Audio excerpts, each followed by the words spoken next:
एक ओंकार सतनाम करता पुरख निर्भाव निर्वैर अकाल मूरत अजूनी सैभं गुरु प्रसाद जप आद सत जुगाद सत है भी सत नानक होशी भी सत। पहली पातशाही श्री गुरु नानक देव जी महाराज जी की ये पवित्र रचना जपजी साहिब का मूल मंत्र है। इस मंत्र के द्वारा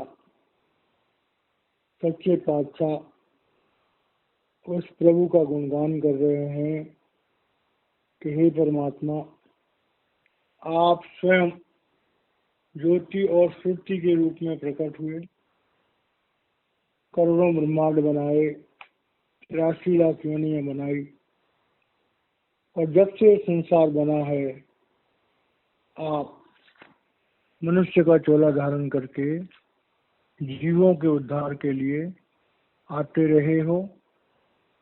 आज भी आप संसार में किसी न किसी मनुष्य के चोले में काम कर रहे हो, जीवों का उद्धार कर रहे हो, और जब तक ये संसार रहेगा आप जीवों के उद्धार के लिए इस संसार में सदगुरु के रूप में आते रहोगे।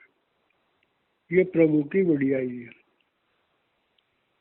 अब जपजी साहिब के स्वाध्याय में आज हम ले रहे हैं 28वीं पौड़ी।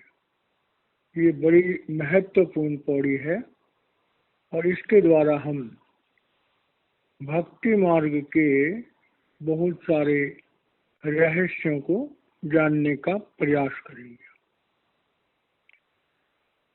मुंडा संतोख सरम पट झोली, ध्यान की करहि विभूति, खिंथा काल कुंवारी काया, जुगत डंडा परतीति, आई पंथी सगल जमाते, मन जीते जग जीत, आदेश किसे आदेश, आद अनिल अनादि अनाहत, जुग जुग एको वेश। अब इस पौड़ी को अगर हमने गहराई से समझना हो तो मेरे पूज्य गुरुदेव संदर्शन सिंह जी महाराज हमें अपने सत्संगों में बताया करते थे कि प्रभु प्राप्ति के रास्ते पर जब हम चलते हैं तो दो तरह के हमारे भाव होते हैं। एक होती है सकारात्मक आध्यात्मिक और एक होता है नकारात्मक अध्यात्म। इस बात को समझना बहुत जरूरी है। सकारात्मक अध्यात्म कहते हैं कि जब इंसान मनुष्य जीवन प्राप्त करता है तो उसके साथ दो तरह के कर्म जुड़े होते हैं। एक है संचित कर्म और एक है प्रारब्ध कर्म। और क्रियामान कर्म वो जीवन में जीता है, करता है, भोगता है, स्वयं करता है। 25% कर्म करने की उसे स्वतंत्रता है अब जब इंसान पैदा हुआ, उसके प्रारब्ध है, उसके संचित है, उसके क्रियामान करो। तो सकारात्मक अध्यात्म कहता है कि अगर हम प्रभु भक्ति के रास्ते पर चलना चाहते हैं तो हमें अपने प्रारब्ध कर्मों को भोगना होगा। जो प्रभु ने हमें संसार दिया, शरीर दिया, माता पिता दिए, बाल बच्चे दिए, भाई बहन दिए, जो संसार दिया उसे हम भोगें, निभाएं, अपने फर्जों को निभाएं, फर्जों से भागे नहीं। अब जब फर्जों को निभाएं तो फर्जों को निभाते समय सकारात्मक अध्यात्म कहता है कि हम कर्मों के विधान से मुक्त हों। और सकारात्मक अध्यात्म के अंतर्गत संत मत आता है, और संत मत में एक समर्थ सदगुरु की जरूरत होती है। और समर्थ सदगुरु हमें जब नामदान देता है तो हमारे संचित कर्मों के बोझ को खत्म कर देता है, हमें 5 नाम का सिमरन देता है, हम अपने प्रारब्ध कर्मों को भोग पाते हैं बिना रिएक्शन की। और नाम के सिमरन से अपने क्रियामान कर्मों को भी हम नेक कर्म में बदल सकते हैं। तो सकारात्मक अध्यात्म में हम संसार में रह करके, अपने परिवार में रह करके, अपने बाल बच्चों में रह करके, अपना रोजगार करके, अपनी खुद की कमाई करके, मिल बांट के खा करके, गुण धारण करके हम जीते जी मोक्ष की अवस्था में पहुंच सकते हैं। और शरीर छोड़ने पे हमें मोक्ष मिल सकता है। ये कोई ज्यादा मुश्किल काम नहीं है। अगर हम इतिहास में भी जाएं, आध्यात्मिक इतिहास में, तो ज्यादातर ऋषि मुनि शादीशुदा थे, उनके परिवार थे, वो परिवार में रह के साधना करते थे और साधना करके मोक्ष प्राप्त करते थे। तो इसे कहते हैं सकारात्मक अध्यात्म। एक होता नकारात्मक अध्यात्म। अब जो लोग नकारात्मक अध्यात्म का मतलब होता है कि संसार से भाग जाओ। अब संसार से तुम भाग जाओ, माना घर बार छोड़ के चले गए। अब जब तुम भाग जाओ संसार से, तो क्या तुम अपने प्रारब्ध कर्मों से भाग सकते हो? कभी नहीं। अब जो नकारात्मक अध्यात्म है वो क्या होता है? वो होता है भावनाओं में। घर में झगड़ा हुआ, घर छोड़ दिया, साधु बन गए। जीवन में परेशानियां आई, खाने पीने की मुसीबत आई, लगा हम कुछ कर नहीं सकते, छोड़ छाड़ के साधु हो जाओ।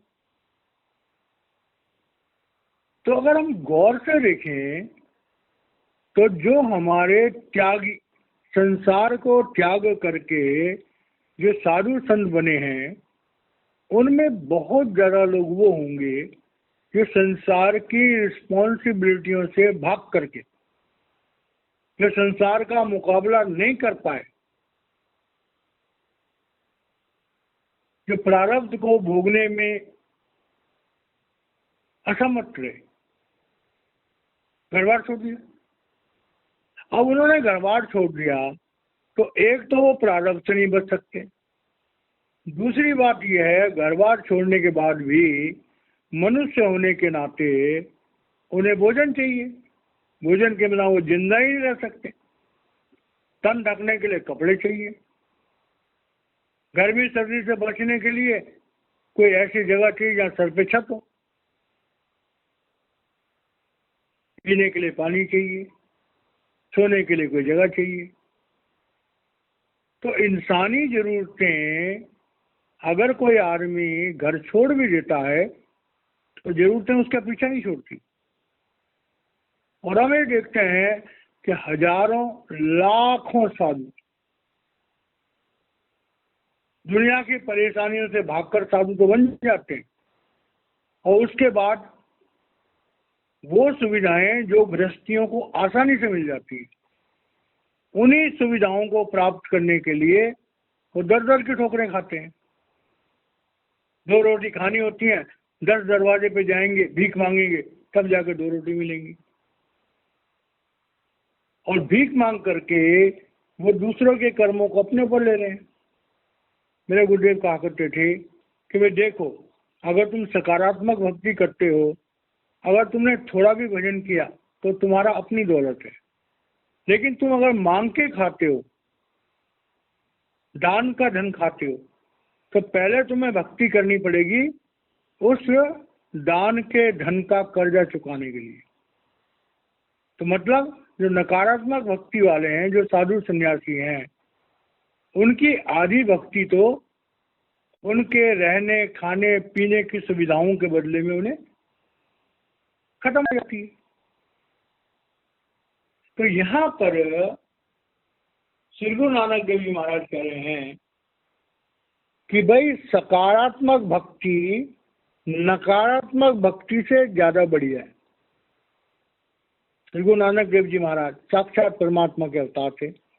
उनका परिवार था, उनकी शादी हुई, उनके बाल बच्चे हुए, सारे ब्रह्मांड को उन्होंने उस नाम के रंग में रंग दिया।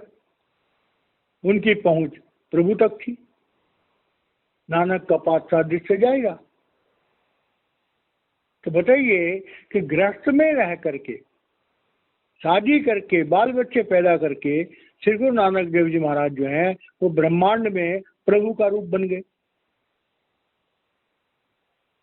तो यहाँ पर समझा रहे हैं कि जो नकारात्मक भक्ति है वो ज्यादा मुश्किल है और उसमें प्रभु प्राप्ति ज्यादा मुश्किल है। उसमें जीवन बिताना भी ज्यादा मुश्किल है और प्रभु प्राप्ति भी ज्यादा मुश्किल है। तो अब उसका जो कंपैरिजन कर रहे हैं, और कंपैरिजन क्या कर रहे हैं कि जैसे एक साधु होता है, तो वो साधु कैसा होता है? शरीर पर नाम मात्र के कपड़े होते हैं, कई लोग बड़े बड़े गुद्दड़ भी पहन लेते हैं।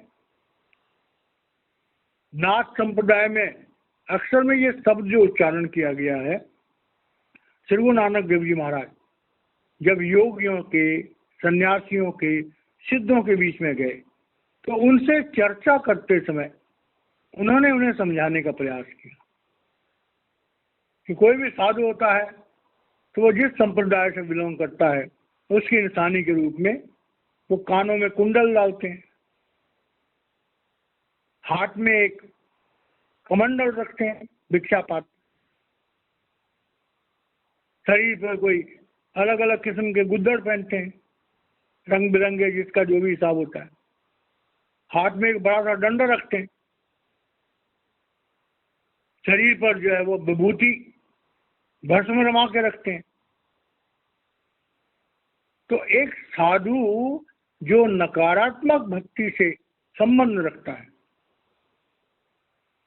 उस नकारात्मक भक्ति के जो चिन्ह है सकारात्मक भक्ति में, उनका क्या महत्व है? तो उसका समझा रहे हैं कि मुंदा संतोख सरम पट झोली ध्यान की करें विभूत। अब गुरु नानक देव जी के सामने एक सन्यासी खड़ा है, उसके कानों में कुंडल है, उसके हाथ में कमंडल है, उसने कोई गुदरा पहना हुआ है, उसके शरीर पर भस्म रंगी हुई है, खिंता काल कुवारी काया जुगर डंडा पट्टी, और हाथ में एक डंडा पकड़ा हुआ है, और वो सन्यासी के वेश में। तो ये चिन्ह जो सन्यासी के होते हैं कि कानों में कुंडल, हाथ में कमंडल, शरीर पे गुदड़ी, हाथ में डंडा, शरीर पर भस्म रमी हुई है, तो ये वेश बना रखा है। इस वेश का आध्यात्मिक मतलब श्री गुरु नानक देव जी महाराज जो है उन योगियों को समझा रहे हैं। सच्चे पातशाह कह रहे हैं कि अरे योगियों, मुंदा संतोख, जो तुमने ये कानों में कुंडल पहने हुए हैं और तुम सोचते हो कि कानों में कुंडल पहनने से तुम सन्यासी हो गए, सन्यासी का चिन्ह है, तो सच्चे पातशाह कह रहे हैं कि सन्यासी का चिन्ह कुंडल नहीं है, सन्यासी का चिन्ह है संतोख। अगर कोई सन्यासी है, भीख मांगता है, अब तरीका तो ये होता है कि जितना अन्न तुम्हें चाहिए, अगर तुम्हें पहले घर से उतना अन्न मिल जाए तो उसके बाद में तुम्हें मांगना नहीं चाहिए। लेकिन हम दुनिया में देखते हैं कि साधु महात्मा आते हैं, जब वो भिक्षा मांगते हैं तो भिक्षा मांगने पर उनका लालच बढ़ जाता है, तो संग्रह करना चाहते हैं। तो घर से निकले थे प्रभु प्राप्ति करने के लिए, और धीरे धीरे धीरे धीरे करके मैं हफ्ते भर के लिए राशन इकट्ठा कर लूँ, मैं 15 दिन के लिए राशन इकट्ठा कर लूँ, मैं महीने भर के लिए राशन इकट्ठा कर लूँ, मैं थोड़े पैसे जमा कर लूँ जिससे कोठरी बना लूँ, फिर पैसे जमा कर लूँ जिससे थोड़ा खाने पीने का घर में अरेंजमेंट कर लूँ। तो संन्यास धारण करने के बाद भी जो सांसारिक जरूरतों के लिए साधन चाहिए होते हैं, ज्यादातर योगी, ज्यादातर सन्यासी उनमें फंस जाते हैं। और यही कारण है कि बड़े बड़े आश्रम बने हुए हैं, बड़े बड़े मठ बने हुए हैं, बड़े बड़े मंदिर बने हुए हैं, और उन मंदिरों में धीरे धीरे धीरे करके भौतिक सुविधाएं बढ़ती जा रही। और वो लोग जो स्वयं अपने आप को सन्यासी कहते हैं, उनके अंदर से संतोष खत्म हो जाता है, उनकी भौतिक इच्छाएं धीरे धीरे धीरे धीरे बढ़ती रहती है। तो भाई सच्चा सन्यासी वो है जिसके जीवन में संतोष है, जो प्रभु को समर्पित है, जो संग्रह नहीं करता, जो सिर्फ एक वक्त के भोजन के लिए प्रयास करता है, अगला वक्त क्या होगा प्रभु जाने। तो कह रहे हैं पहली निशानी जो है सन्यासियों की कुंडल नहीं है, पहली निशानी सन्यासियों की है उनके जीवन में संतोष होना चाहिए, प्रभु की रजा में राजी रहना चाहिए। हम भागवत में सुदामा जी का चरित्र पढ़ते हैं। सुदामा जी एक बहुत उच्च कोटि के सन्यासी थे, संत थे, गृहस्थी थे, लेकिन संत थे। उनके बारे में जिक्र आता है कि प्रारब्ध से जो कुछ भी उनको प्राप्त होता था वो उसी में संतोष करते थे, कभी किसी से मांगते नहीं थे। अपने आप जो किसी ने दे दिया, बस जो मिल गया उसी में हमने संतोष करना। तो सन्यासी की पहली निशानी, सच्चे पातशाह कह रहे हैं कि सन्यासी की पहली निशानी उसके कानों में कुंडल नहीं है, बल्कि उसके अंतःकरण में संतोष, प्रभु के लिए समर्पण। सरम पट झोली, अब हाथ में कमंडल है, अब हाथ में कमंडल है और सामने दुनिया पड़ी हुई है, अब चले मांगने के लिए, तो कम से कम जब तक कमंडल भरता नहीं है तब तक मांगते रहे। श्री गुरु नानक देव जी महाराज कह रहे हैं कि भाई परमात्मा ने हमें हाथ पैर दिए, हमें प्रारब्ध दिए, भाई प्रभु के रास्ते पर जो सबसे उचित तरीका है कि अपने कमाई करके भोजन करो, किसी का दिया हुआ मत खाओ, उद्यम करो, जो मर्जी काम करो, उद्यम करो, उद्यम करके अपनी कमाई खाओ, भीख मत मांगो। सरम पट झोली, कि तुम्हारा जो कमंडल है वो दान से नहीं भरना चाहिए, बल्कि तुम्हारे उद्यम से भरना। ये बात बड़ी समझने वाली है। पहले ऋषि मुनि होते थे, वो अपना परिवार बनाते थे, शादीशुदा होते थे, उनके छोटे छोटे आश्रम होते थे, घर में गाय भैंस होती थी, थोड़ी बहुत जमीन भी होती थी, और विद्यार्थियों को पढ़ाते भी थे। पढ़ाई के बदले में जो कुछ कोई अगर जो ऑफर करता था वो तो वो स्वीकार करते थे, बड़ा सारा जीवन बिताते थे। तो कह रहे हैं कि प्रभु ने मनुष्य को कर्म प्रधान बनाया है। भोग प्रधान जो है वो पशु है। एक कुत्ता अपने लिए भोजन स्वयं प्राप्त नहीं कर सकता, एक गाय एक भैंस अपने लिए भोजन स्वयं प्राप्त नहीं कर सकती, वो दूसरे पर आश्रित है। लेकिन मनुष्य के परमात्मा ने हाथ दिए, बुद्धि दी है, विवेक दिया है। तो कह रहे हैं भाई कि सरम पद ढोली, जो कमंडल है उसकी जगह हमें उद्यम करने का, अपनी कमाई स्वयं अर्जित करने का, चाहे कोई जमीन के टुकड़े पर अन्न पैदा करो, चाहे शारीरिक रूप से कोई मेहनत करो। लेकिन दूसरी जो है एक सच्चे सन्यासी की है कि मांग कर खाने के बजाय वो स्वयं उद्यम करे, और उद्यम करने के बाद जो भी रूखा सूखा मिले उस पर जीवन बिताए, तो उसकी भक्ति ज्यादा अच्छी होती है। और तीसरी पहचान करें हैं कि ध्यान की करें विभूति।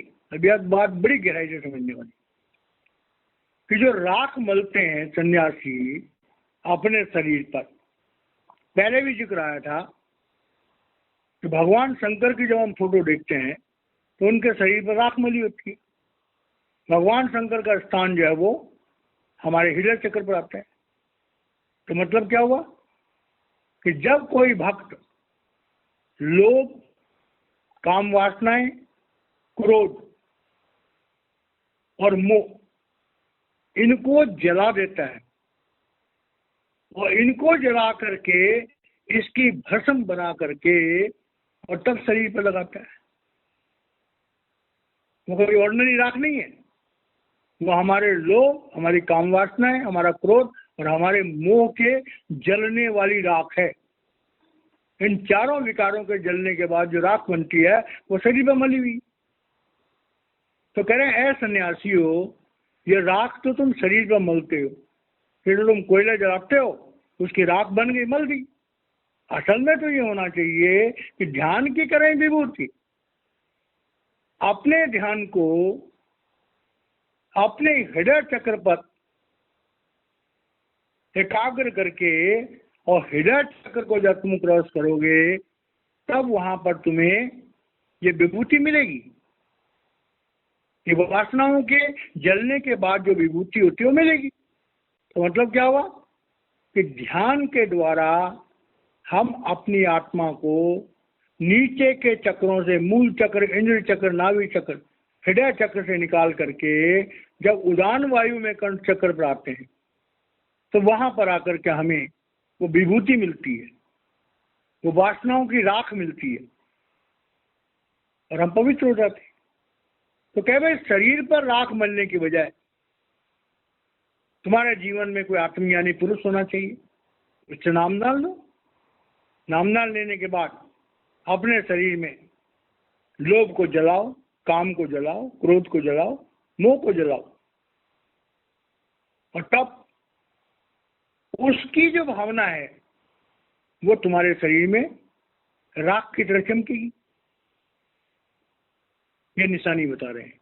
अगली निशानी बता रहे हैं, खिंथा काल कुवारी काया जुआ डंडा पट्टी। अब ये बात बड़ी गहराई से समझने वाली।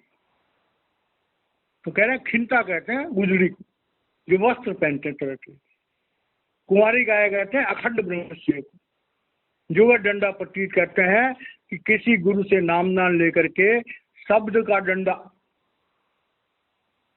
वो शब्द और प्रकाश, वो सतनाम जो है उसका डंडा लो। अब हमने शरीर पे गुजरियां पहन ली, तो शरीर पर गुजरियां जो पहनी है इसका असल में मतलब क्या है कि शरीर की साधना, इंद्रियों की साधना। तो सबसे पहले क्या है, हमारा जीवन शुद्ध होना चाहिए, हमारा नित्यनेम होना चाहिए। कई साधुओं को देखते हैं वे एक महीना नहाते ही नहीं, कई लोग 6-6 महीने बाल ही नहीं बनाते। श्री गुरु नानक देव जी महाराज कह रहे हैं कि भाई मनुष्य हैं, पशु थोड़े ही हैं।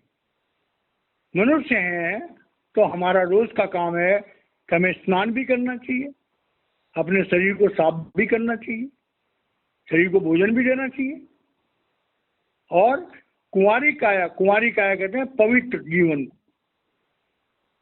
किसी भी साधु के लिए सबसे जरूरी चीज है उसका जीवन पवित्र होना चाहिए, उसका जीवन वासनाओं से रहित होना चाहिए, उसका जीवन लोभ से रहित होना चाहिए, उसका जीवन क्रोध से रहित होना चाहिए, उसका जीवन मोह से रहित होना चाहिए। जैसे कुंवारी लड़की होती है तो उसे पूर्ण पवित्रता होती है।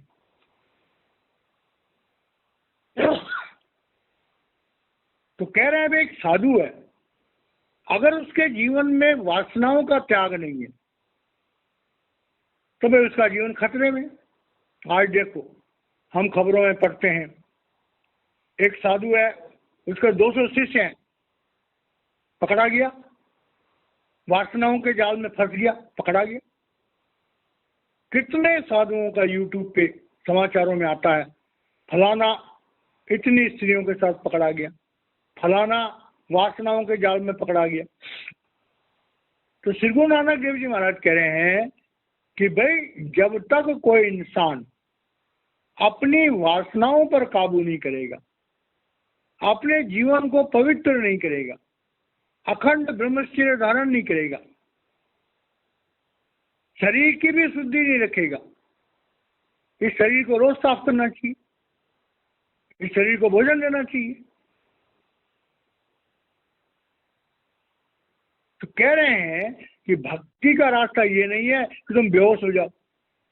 कई ऐसे सन्यासी होते हैं, वो लोग चिलम भी पीते हैं, नशे भी करते हैं, और नशों की चिलम पी करके और पड़े होते हैं बेहोश। तो कह रहे हैं ये भक्ति थोड़ी है कोई। तो कह रहे हैं भाई अपने तन को भी साफ सुथरा रखो, अपने मन को भी साफ सुथरा रखो। तो साधु की पहचान है कि उसके जीवन में नित्यनेम होना चाहिए, उसके जीवन में पूर्ण पवित्रता होना चाहिए, और जुगत डंडा प्रतीक। और ये सब चीजें तब संभव है जब हमारे हाथ में नाम रूपी डंडा हो। एक सन्यासी होता है, दंड लेके चलते हैं, डंडा होता है खास किस्म का, उसे दंड कहते हैं, वो लेके चलते हैं। तो दंड लेके चलने का मतलब ये थोड़ी है कि एक सन्यासी डंडा लेके चल रहा है तो डंडे से कुत्ते भगा रहा है। तो यहाँ पर जिस दंड की बात कर रहे हैं वो है शब्द रूपी कवच। किसी भी सन्यासी के पास जब तक सतनाम का मंत्र नहीं है, जब तक शब्द और प्रकाश से जुड़ने वाला मंत्र नहीं है, तब तक वो सन्यासी भक्ति के रास्ते पर चल कहाँ पाएगा, वो भक्ति के रास्ते को समझ ही नहीं पाएगा। जुगत डंडा प्रतीक, जुगत कहते हैं युक्ति को, डंडा कहते हैं शब्द को, प्रतीक कहते हैं उसका प्रैक्टिकल एक्सपीरियंस।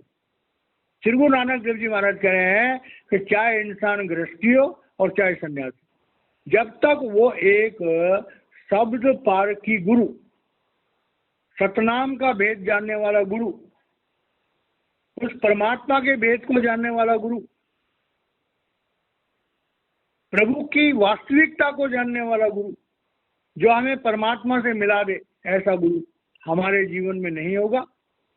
और वो हमें शब्द रूपी उस नाम के साथ नहीं जोड़ेगा। जब तक हमें वो उस शब्द रूपी डंडे के साथ हमारे हाथ में वो डंडा नहीं देगा, तब तक हम दुनिया की वासनाओं से नहीं बच सकते। सन्यासी का ये मतलब नहीं उसके हाथ में डंडा तो सन्यासी हो गया, उसके हाथ में नाम का डंडा होना चाहिए, वो नाम के नशे में चूर होना चाहिए, वो नाम के सिमरन में लगा होना चाहिए, उसके जीवन में नाम रूपी कवच होना चाहिए, तब वो सन्यासी है। अब आए करें कि आई पंथी सगल जमाती मन जीते जगजीत। अब जो सिद्ध है, जो योगी हैं, बहुत सारे पंथ बताए गए हैं, कोई लोग 12 पंथ कहते हैं। तो आई पंथी उनमें से एक पंथ है, और आई पंथ जो है उसमें ये कहा जाता है कि परमात्मा ही सबका पिता, परमात्मा ही सबका पिता है, और समस्त ब्रह्मांड जो है उस परमात्मा का रूप है। तो कहते हैं ये तो बड़ी अच्छी बात है कि भाई हम परमात्मा को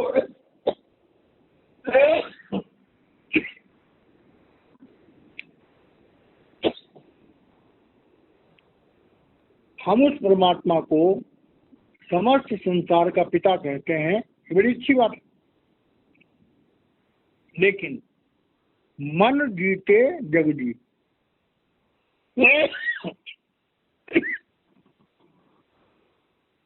इस संसार की वासनाओं को, इस कर्मों के विधान को, इस जीवन और मृत्यु के मरहले को हम तब तक नहीं लांघ सकते जब तक हमारे मन पर काबू ना हो। और मन कितना खतरनाक है, अर्जुन भगवान से कहता है, कृष्ण से, कि चंचला ही मनः कृष्ण प्रमाथि वलवत दृढ़ तस्याह निग्रह मने वायोरिविषु दुष्कर्म। ये मन जो है ये हवा की तरह से है और इसकी पोटली बांधना बड़ा मुश्किल का। अब मन किसके काबू में आता है? तो गुरबाणी में आया है कि भरिए हाथ पैर तन देह पानी धोते उतर सके मूत पलीती कपड़ होइए देश साबुन लइए भरिए मति पापा के संग सो धोते नावे के।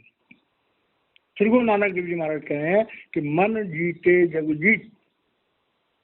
तीन लोकों में तीन लोकों का स्वामी ये मन है। देवी देवता भी इस मन के द्वारा सताए जाते हैं। तो मन को अगर तुमने जीतना है तो तुम्हारे पास शब्द पार की गुरु होना चाहिए।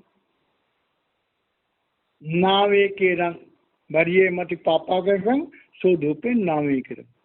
तो नाम से जुड़ना होगा, सतनाम से जुड़ना होगा। और सतनाम का उपदेश कौन देगा? जो सतनाम रूप होगा, जो प्रभु का रूप होगा। इसका मतलब क्या हुआ कि हमारे जीवन में एक सच्चा गुरु होना चाहिए।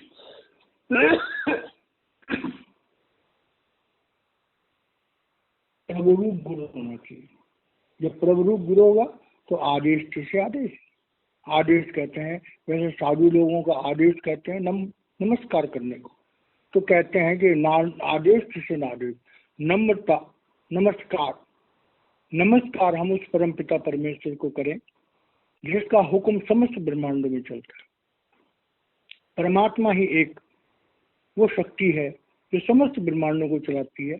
और समस्त ब्रह्मांडों में अगर किसी को नमस्कार करना है तो परमात्मा है, क्योंकि उसका ही हुक्म चलता है। इस काल देश में भले काल का हुक्म चलता है, लेकिन काल का जो गुरु है वो अकाल।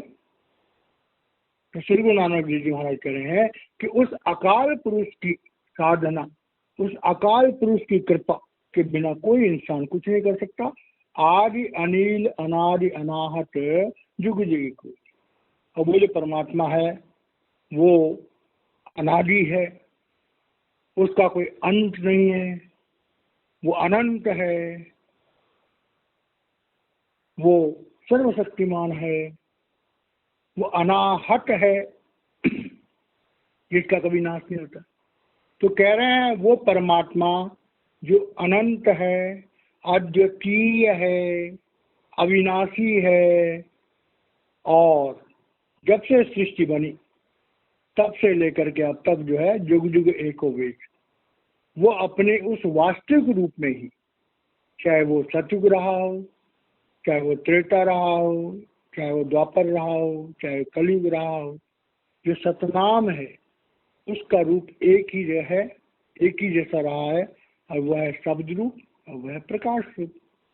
और शब्द रूप और प्रकाश रूप का संसार के समस्त धर्म ग्रंथों में जिक्र है, संसार के समस्त धर्म स्थानों में जिक्र है, और संसार के समस्त मनुष्यों के अंदर वो परमात्मा शब्द रूप में और प्रकाश रूप में विराजमान है। तो ये ज्ञान जिसको आता है वो सच्चा साधु है। प्रैक्टिकल में, चाहे वो गृहस्थी हो और चाहे वो त्यागी हो। जब तक ये ज्ञान नहीं है तब तक वो सचमुच में साधु नहीं है, सचमुच में प्रभु भक्त नहीं है, सचमुच में वो मोक्ष का अधिकारी नहीं है। तो इस तरह से जो है ये हमारी 28वीं पौड़ी खत्म होती है। बाकी हम कल करेंगे। जय महाराज जी।